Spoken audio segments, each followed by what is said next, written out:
Hello and welcome to an album a day, day number 133, going through my vinyl collection, an album or so at a time. I actually took some time last night and plotted out all the albums so I could spread things out as well as possible. I think I got a pretty decent variety, so I think we'll be okay with all those worries I had about it being like really Deep Purple or Uriah Heep heavy at the end. I think I've arranged something pretty decent. But today, we're talking about a 1973 release from an artist from a very famous band doing a solo record. I'm talking, of course, about Ken Hensley from Uriah Heep. This is the 1973 release of Proud Words on a Dusty Shelf. Very nice. I love the cover of this. This book, kind of goes with the title theme very well. So whoever did the concept of that's really good.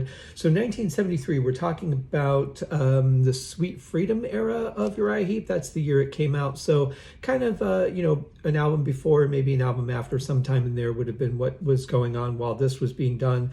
But let's take a look, because this is a 1973 copy from Mercury.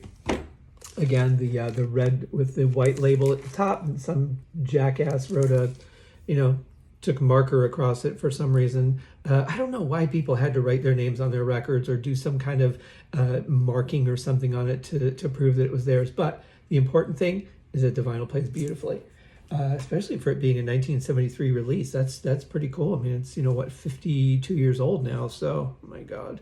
Anyway, let's take a look at what we got here. Very nice thick album cover, of course, because it's a gatefold, so a little bit better shot of the cover there for you guys. And then on the inside of the gatefold, we have pictures and stuff. Exactly what you would expect in a gatefold. Very nicely done. This is a good thick cardboard, by the way. I like this. A lot of times, the stock that you get is real thin, and boy, we'll be getting to one of those soon. One that I had to get a copy of a couple times because it was in such bad shape. But anyway, just a generic inner sleeve there. And then the back, of course.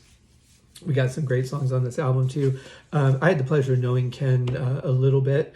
Got to interview him literally 7 days before he passed away, and the interview came out. It was actually scheduled, but it came out on the day he passed away. So very unfortunate.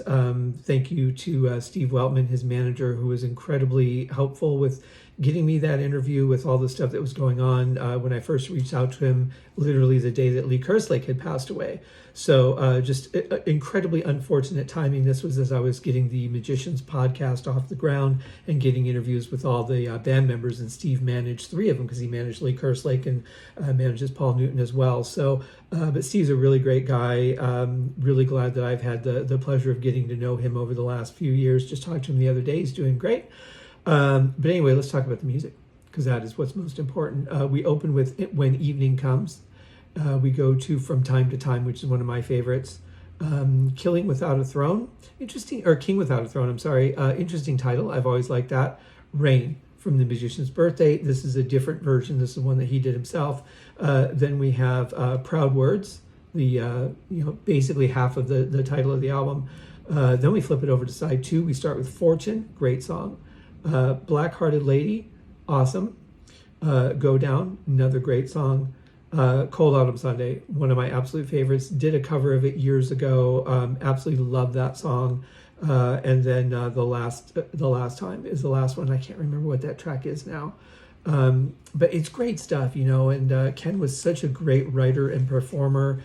And he and I had been in contact many, many years ago, back when in the days when the internet was brand new, and we still had dial-up. We had an allotted amount of hours that we could be on the internet each week.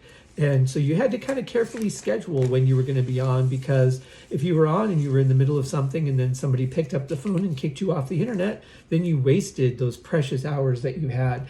And it's so weird to think about the fact that, what is that, like 95 or so, I want to say. And I mean, here we are all these years later, and I mean, it's just such a normal thing to be on the net almost all the time. Your phone's always logged in. You might always be logged in on your home computer or laptop. Such a different world that now you just pay your monthly fee and it's unlimited. And now it's fighting for how fast is it? What speed can I get? All those kind of things. So it's really just a fascinating time in our lives to take a step back and think of it. But anyway, we had been in communication, sent him my version of Cold Autumn Sunday. He really liked it. And then we lost touch and then reacquainted with him to do the interview. He was looking so forward to me doing the Magicians podcast. He said, please, Scott, keep in touch with me. I've got memories of every song, every recording, and he really wanted to be a part of it. And I was so excited about that. And then unfortunately, he passed before we were able to do anything with that.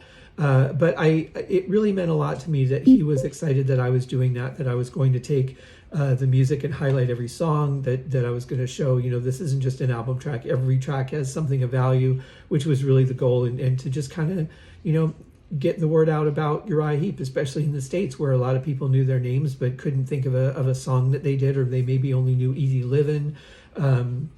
It was awesome, and really glad that I have this solo album. So much material of his live stuff. I know that the day that I interviewed him, he was working on editing a live video, so I don't know what's come of that yet. I'll have to check with Steve, but I know that was in the works. So anyway, that is it, guys. Proud words on a dusty shelf. Ken Hensley. Of course, they had to note Ken Hensley of Uriah Heep. I like that. Yeah, very cool, guys. Check it out. We'll see you in tomorrow's. Cheers.